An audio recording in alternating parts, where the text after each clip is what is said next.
हड़प कयो था जेके तव्हां खाई वञो था उहे तव्हांखे हाणे असां हाणे कोन ॾींदासीं इहे रोड शानदार शानदार शानदार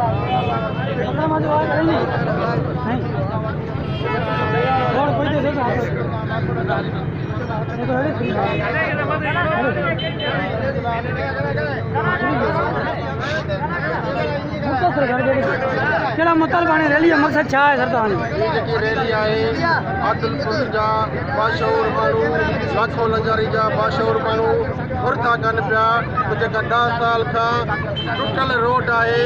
जंहिंमें असांजा ॿार स्कूल ताईं पहुचण में दुश्वारी थिए थी पई या असांजूं औरतूं जेकी डिलीवरी तहत रस्ते में ई डिलीवरी कनि थियूं उन्हनि खे मुश्किल थिए थी पई हेॾो वॾो फीस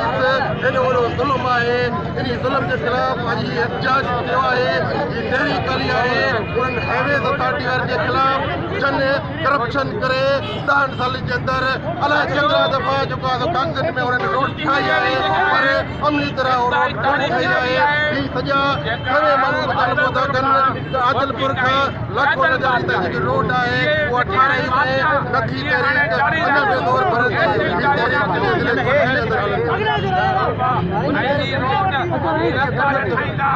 तहरीक जिले जिले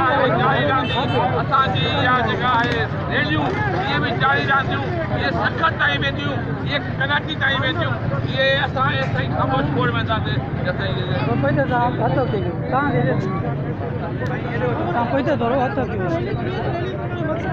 रैली जो मक़सदु छा आहे? कहिड़ा मुतालबा आहिनि तव्हांजा सर? असांजो हिकु ई मुतालबो आहे त आदिलपुर खां लाखो लजारी ताईं 25 किलोमीटर जो रोड ठहिराए वञे गुज़र 10 सालनि खां वठी हुन कयो आहे ठहिराइण जो मुकमल तौर ते ॿाहिरि करे मुकमल तौर ते रोड तमीर कयो वञे हिन खां अॻु में मोटरसाइकिल रैली असां कढीसीं हींअर 9 किलोमीटर फंड करे असां नंढड़ी ॿारियूं सिंधिया करण लाइ आमला विसारणियूं ऐं इहे नौजवान जेके आहिनि 20 ॻोठनि जा नौजवान आहिनि जेके ॻोठा हली करे आदिलपुर में आया उतो असां पैदल पंधु करे आहियूं आख़िर असांजो हिकु ई मुतालबो आहे त हीउ जेको रोड आहे उहो तमीर कयो ठीकु आहे।